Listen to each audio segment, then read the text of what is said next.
Salut, c'est Michel. Aujourd'hui, une vidéo pour vous parler des plateformes de streaming de type Netflix ou Disney+ ou autre. Donc je vais vous montrer comment ça marche. Alors, la première question qui vient le plus souvent, c'est est-ce que j'ai besoin d'avoir un abonnement Netflix pour regarder Netflix dans ma Tesla? Alors la réponse est tout de suite, c'est oui, il faut un abonnement. Ce que Tesla fournit, c'est l'applicatif qui vous permet de voir Netflix, mais il ne vous fournit pas un abonnement Netflix avec. Même si vous avez l'abonnement premium de chez Tesla, il n'y a pas de compte Netflix qui est inclus. Donc c'est à vous d'avoir un abonnement, donc le même que vous avez à votre domicile, c'est le même abonnement, pour regarder Netflix. Et c'est ça, c'est pareil pour Disney+, ou pour toutes les autres plateformes de streaming, Canal+, etc. Donc il faut un compte. Donc pour avoir un compte, il faut un abonnement. Donc soit vous avez déjà un abonnement, soit il faut que vous preniez un abonnement pour regarder Netflix ou Disney+. Alors sans trop rentrer dans les détails des abonnements Netflix, parce que ça va prendre trop de temps, mais il faut comprendre que la plupart des plateformes de streaming raisonnent en nombre d'écrans. Ça veut dire que vous avez un abonnement pour un écran simultané, 2 écrans simultanés ou 4 écrans simultanés. Par exemple pour Netflix, évidemment, plus vous avez d'écran, plus c'est cher. Et ça veut dire quoi? Ça veut dire que si vous voulez pouvoir voir à deux au même moment, donc simultanément Netflix, il vous faut un abonnement 2 écrans. Et si vous êtes plus, il faudra un abonnement 4 écrans. Si vous avez un abonnement un seul écran, donc vous pouvez très bien voir une série ou un film dans votre Tesla à partir du moment où personne l'utilise dans votre domicile, ou par exemple si vous avez un enfant à l'arrière qui utilise sa tablette pour regarder Netflix, vous ne pouvez pas regarder au même moment. Mais si vous regardez chacun à votre tour, un seul écran pourrait suffire. Pourquoi je vous explique ça? Parce que tout simplement, selon le nombre d'écrans que vous avez, moi j'utilise une plateforme qui s'appelle Split, spliit.com, et cette plateforme permet soit de partager des écrans que vous n'utilisez pas, soit d'en acheter que vous n'utilisez pas. Ça veut dire quoi? Ça veut dire que par exemple, si vous avez un abonnement pour 4 écrans et que vous n'êtes que 3 à l'utiliser, vous avez un écran en plus. Cet écran en plus, si vous voulez, vous le mettez sur Split. Donc il y a la sécurité et tout ce qui va avec. Et cet écran-là va être utilisé par une autre personne qui va acheter cet abonnement-là. Donc moins cher que chez Netflix, mais qui va quand même l'acheter. Et vous allez recevoir tous les mois un virement de la part de Split pour avoir mis à disposition cet écran-là avec quelqu'un d'autre. Donc cette plateforme, elle existe dans les deux sens, donc celui qui propose et celui qui achète, mais c'est pas seulement sur Netflix, c'est pour toutes les applications. En fait, si il y a beaucoup de gens qui partagent leur VPN, leur détecteur de virus, Office, parce que de plus en plus, vous avez les applications qui sont livrées pour 5 écrans. Mais si vous n'avez pas 5 ordinateurs, le détecteur de virus, vous n'avez pas besoin de 5 écrans. Donc il y en a qui les mettent à disposition, pareil pour le VPN. Donc évidemment, vous n'allez pas devenir riche avec ça, mais ça permet de diminuer le prix de votre abonnement. Par exemple, moi, j'ai un abonnement Disney+, qui coûte 9 € par mois, et par exemple, Disney+, propose 4 écrans d'emblée, il n'y a pas moins. Donc moi, j'en ai besoin que d'un, donc j'en ai 3 qui sont disponibles, je les ai mis sur Split, et ils sont sous-loués à des gens, et donc moi, ça me permet de réduire un petit peu le prix de l'abonnement, et ça permet à 3 personnes de bénéficier de Disney+ pour un prix plus raisonnable. Ce qu'il faut savoir aussi, c'est que jusqu'à maintenant, Netflix encourageait le fait de partager ses écrans avec d'autres personnes de sa famille. Ça veut dire que vous pouvez très bien prendre 4 écrans, le donner à votre frère, à votre soeur, à vos parents. À partir du moment où vous n'êtes pas plus de 4 à regarder au même moment, ça marchait sans problème. Netflix a décidé de changer ça, donc bon, ça fait des années qu'ils en parlent, mais ils n'ont jamais rien fait. Bon, là, ça semble à nouveau rebouger. Ça veut dire qu'ils voudraient limiter l'abonnement à un seul foyer géographiquement. Ça veut dire que quand vous prenez un abonnement pour vous, ils vont se baser sur l'adresse IP de votre box.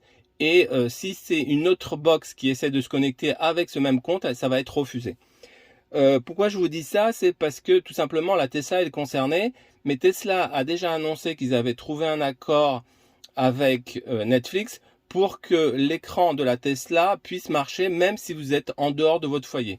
Donc vous ne devrez pas avoir le problème le jour où ça se produira. Pour l'instant, c'est open, donc tout le monde peut regarder, peu importe où se trouver, mais ça risque un jour d'arriver. Voilà. Donc, ensuite, pour voir Netflix, il y a deux choses dont vous avez besoin. La première chose, c'est que vous avez besoin d'Internet. Donc ça, c'est pas négociable. Il faut Internet, évidemment, pour se connecter à la plateforme de streaming et voir un film ou une série. Et la deuxième chose que vous avez besoin de faire, c'est que vous êtes obligé d'être en mode P, donc en mode parking. On ne peut pas regarder Netflix ou quelle que soit la vidéo ou la plateforme quand on roule. Même en N, ça marche pas, il faut être en P. Bon, ça me paraît assez évident de comprendre la raison. Donc, pour avoir Internet dans la voiture, il y a deux moyens d'avoir Internet dans la voiture. Le premier moyen, c'est d'avoir un abonnement Tesla Premium. Et donc, si vous avez un abonnement Tesla Premium, bah là, pas de souci. Vous avez Internet dans votre voiture, il n'y a aucun problème. Donc, vous avez besoin de rien faire pour Netflix. Par contre, si vous êtes comme moi, vous n'avez pas un abonnement Premium, le seul moyen d'avoir Internet dans la voiture, c'est partager votre connexion de votre téléphone mobile avec la Tesla. Donc, j'ai fait une vidéo qui expliquait comment faire ça en 5 minutes. C'est super rapide. Donc là, par exemple, sur mon écran, on peut voir que je partage ma connexion avec mon téléphone et que là, c'est activé. Donc, je vous mettrai le lien pour que vous puissiez voir en 5 minutes comment on fait ça. C'est assez facile. Et aussi, j'ai une autre macro, une autre vidéo qui explique comment l'automatiser si jamais vous voulez le faire, pour que moi, systématiquement, quand je rentre dans la voiture, ça active le partage de connexion, et quand je sors de la voiture, ça coupe le partage de connexion, juste pour éviter de consommer la batterie de mon téléphone lorsque je suis pas dans ma voiture. Donc une fois que vous avez Internet, donc c'est assez facile pour regarder. Donc il suffit d'aller ici et développer le menu. Ici vous avez cinéma, donc cette icône-là est grisée si jamais vous n'êtes pas en mode P. Et quand vous allez sur cinéma, vous avez les plateformes qui sont auto-enregistrées dans la Tesla. Donc vous avez par exemple Netflix. Donc si je clique sur Netflix, je vais aller sur Netflix. Donc la première fois, il va me demander mon identifiant et mon mot de passe, donc mon abonnement Netflix. Et ensuite, vous aurez pu à le mettre, vous arriverez directement comme moi sur Netflix et vous utiliserez votre compte. Donc là, on peut voir que je suis sur Netflix. Donc évidemment, c'est comme à la maison, il n'y a rien qui change. Vous pouvez la voir ici en plein écran, ou si vous cliquez ici en haut à gauche, vous pouvez la voir en petit écran pour regarder, continuer à voir la charge. Par exemple, si vous êtes sur un super chargeur. Donc, on repasse en plein écran. Et quand vous voulez arrêter Netflix, vous le fermez. Vous avez juste à swapper du haut vers le bas comme ça. Et vous revenez à l'application de la Tesla. Donc ça marche pareil. Donc pour Disney, c'est exactement pareil.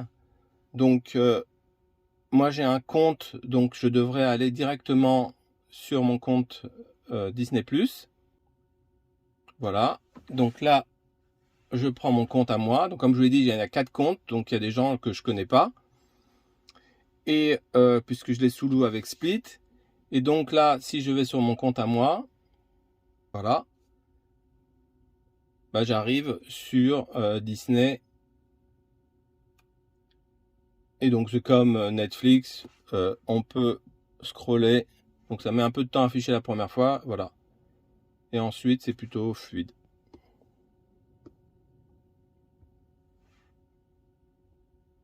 Voilà, donc pareil, on peut diviser l'écran si vous voulez et on peut fermer quand vous avez fini.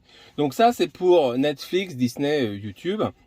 Alors maintenant, il y a des plateformes qui ne sont pas là. Donc d'ailleurs, Disney Plus est apparu il y a quelques mois. Avant, il y avait juste Netflix en plateforme de streaming.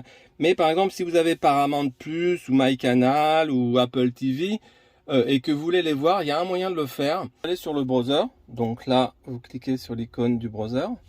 Donc quand vous arrivez sur l'icône du browser, il faut taper au niveau du site Sexy Theater. Donc moi il est déjà dans mes favoris, donc vous cliquez ou vous tapez Sexy Theater, je vous mettrai en lien l'URL exact. Et ici, vous arrivez donc sur une page où vous avez beaucoup de chaînes de streaming. Donc on voit là, il y a MyCanal, on revoit Disney Plus et Netflix qui sont là, mais il y a Apple TV qu'on n'a pas sur la Tesla en direct, Prime Video, Paramount Plus. Et donc là, vous pouvez soit l'utiliser en en trois quarts d'écran comme ça pour avoir la partie de charge quand vous êtes à un superchargeur, ou vous pouvez parler aussi ou passer en full screen. Donc ici, cette icône-là, si vous passez en full screen, donc il faut accepter ça.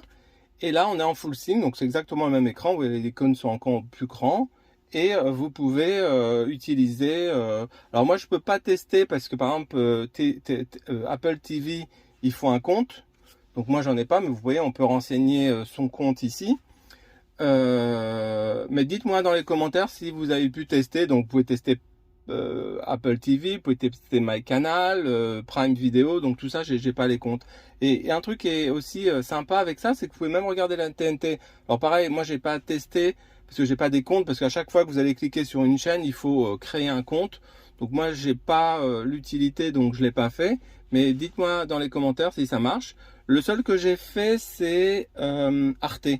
Donc Arte, il n'y a pas besoin de compte. Donc vous voyez, si je vais sur Arte, et là, je peux soit regarder une émission qui est déjà passée, soit je peux carrément regarder le direct d'Arte. Donc voilà, je suis sur le direct.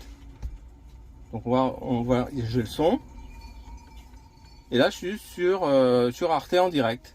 Donc pareil, je peux l'avoir en petit écran comme ça si je veux. Et je peux revenir en arrière. Donc ça, j'avais testé. Et ben voilà. Alors France TV aussi, donc il faut un compte. Mais vous arrivez, vous voyez, sur les émissions de France TV. Mais dès que vous cliquez, il vous demande un compte. Donc j'en ai pas créé. Voilà, donc c'est une application bien sympa. Donc quand vous êtes dans un superchargeur, bon, vous pouvez regarder une émission ou un épisode qui est autre que Netflix et Disney Plus qu'on a vu juste avant. Voilà, alors il y a d'autres sites qui permettent de faire ça. Bon, moi je trouvais que celui-ci était bien, il marche bien, c'est joli je trouve, c'est bien fait, il n'y a pas trop de choses. Mais voilà. Et donc ici aussi, bon, je vais pas en parler ici parce que ça va être trop long, mais vous avez aussi, là on est dans le cinéma, vous avez musique, vous avez les jeux, vous avez tout ce qui est chargement. Bon, moi j'ai pas tout testé, là aujourd'hui c'était sur les streamings, donc voilà ce qu'on pouvait dire sur les streamings. Voilà, j'espère que cette vidéo vous a plu, que vous avez appris des choses. N'hésitez pas à me dire dans les commentaires si ça a marché pour vous, si vous avez appris des choses. N'hésitez pas à vous abonner à ma chaîne, un pouce bleu ça fait toujours plaisir. Et je vous dis soyez prudents et à bientôt.